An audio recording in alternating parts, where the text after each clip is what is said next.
The US Open has it all. Heartbreak, some brilliant stroke play, new heroes, and even an absolutely huge retirement. And at the end of it all, one woman clearly stood apart from the rest. So in today's video, we're going to talk about how Iga Swiatek survived a stunning fight back from Ons Jabeur to claim the final slam of the season. Let's dive in. First up, Iga ends her extraordinary slam season on a high. Polish tennis superstar Iga Swiatek has been having an incredible year. Not only did she win the French Open, but she also went on an insane 37-match winning streak, the longest this century. Unsurprisingly, all these victories led her to the top of the WTA World Rankings. And now the 21-year-old has finished her season on a huge high. It's been pretty obvious that she has been short of her very best in New York this year, but in the final, she finally found her level and won a third major.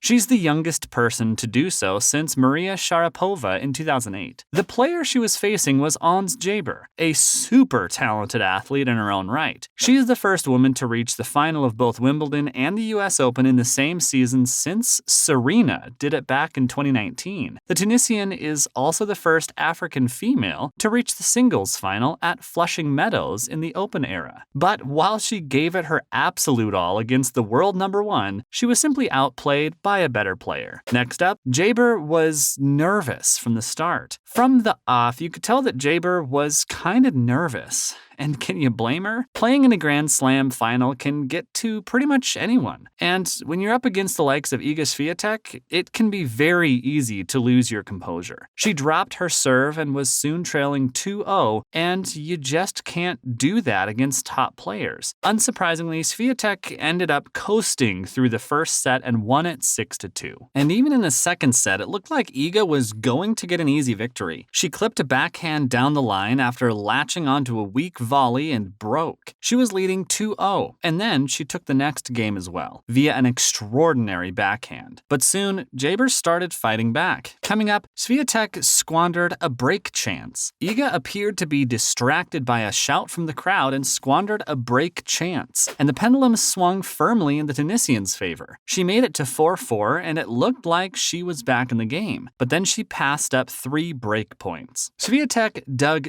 deep to get through Jabeur's fight back, and she had a championship point when she was up in the 12th game. The crowd was holding their breath, and then suddenly out of nowhere, the young star changed her racket. Maybe it was tactical, maybe it was forced, but it didn't go as planned at all. Jabeur would go on to roll off 3 successive points to force a tiebreaker. Moving on, Swiatek just handled the pressure better. When you're playing in a tiebreaker on the biggest stage of tennis, it all comes down to who can handle the pressure better. Both players had been working super hard for this moment, and neither was ready to let it slip away from here. After an overhit forehand gifted her opponent a 4-2 lead, Jabeur kicked a ball into the crowd in anger. She went on to win the next 3 points, mounting the pressure back to the other side of the court. But this is Iga Swiatek we're talking about. She's done this before, and she did it again. She was calm, composed, and saw out 2 Jabeur's serves to turn the tables back in her favor. And then it was all over. Jabeur hit long to end her brave fight, and Iga was the new US Open champion. The Polish collapsed to the ground in joy, and the Arthur Ashe Stadium erupted with her. Now, Iga is very proud of herself. In the post-match interview, the Pole admitted that not getting past a quarterfinal since the French Open had kind of dented her confidence. She said that she wasn't expecting much before the tournament, and she needed to stay composed. She expressed that New York is really loud, the US Open is really challenging, and she's very proud of herself for handling it mentally. Iga, who is the first Polish person to win at Flushing Meadows, was also awarded a check worth $2.6 million.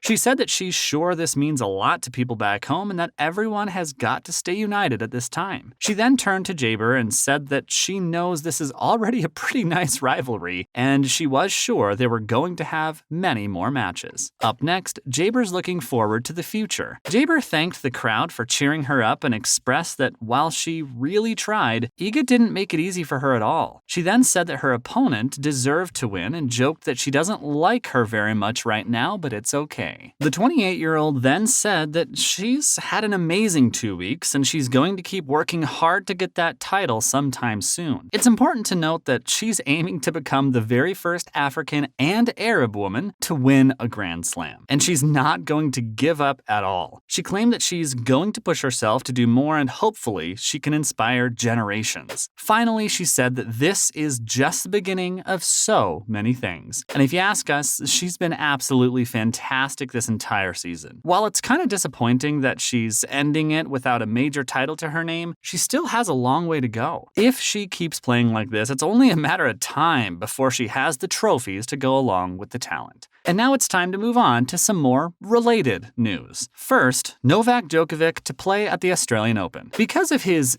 deeply held opposition to the COVID-19 jab, Novak had suffered a lot this year. First, he was deported from Australia because he hadn't fulfilled the vaccine requirements, and then he wasn't given permission to enter the United States for the final slam of the year. That's 2 majors he had a very, very good chance of winning. But it appears that the Knoll show will be back next year. He was initially banned from traveling to Australia for 3 years, but now there are reports that claim that the Australian government has made the decision to overturn his ban and allow him to enter the country for next year's first Grand Slam. The new officials came into power following the country's 2022 federal election in May, and those who revoked Knoll's visa in January are no longer involved. So yes, folks, come January, we'll see the best player in the world in action once again. It'll be really interesting to see him face off against young stars such as Alcaraz and Sinner. Up next, Simona Halep, set to miss some time. The 30-year-old has been dealing with breathing problems for quite some time, and recently she finally addressed the problem by signing up for surgery. In a recent post on Twitter, she said that her nose problems made it hard for her to breathe, and it got even worse during the night because her nose would be completely blocked. The only option she had was to undergo surgery, and her doctor, Daniel Popescu, performed it. She revealed that while it went well, she's going to need a few weeks to rest before she can start playing once again. We wish her a speedy recovery, and we hope she's back on the tennis court very soon. Finally, Coco Gauff makes it to the top 10 of the WTA rankings. Following her US Open run, the 18-year-old is now one of the top 10 WTA players in the world. She is the same age as Serena Williams was when she first broke into the top 10 back in 1999, the year she won her very first US Open. The greatest tennis player of all time ended that year being ranked number 4 in the world. Coco is also the youngest woman to achieve this since 17-year-old Nicole Vedasova did it back in 2006. While the American teenager hasn't managed to win a Grand Slam yet, she's super talented and has been dubbed as the next big thing in tennis. She's a dazzling performer and has proven that she has what it takes to play at the top level. Coco idolizes Serena and hopes to become as great as her one day. In a recent ESPN interview, she revealed that she's really inspired by the legend. She appreciated the 40-year-old for never settling for less and added that she's also learning to do the same. And that's not surprising at all. Come on, which one of us isn't inspired by Serena Williams? That's a wrap for this video. Do you think Iga Swiatek will continue her fantastic run next year? Let us know in the comments below. Make sure to give this video a thumbs up and subscribe to our channel for more videos like this. Goodbye for now, and see you in the next one.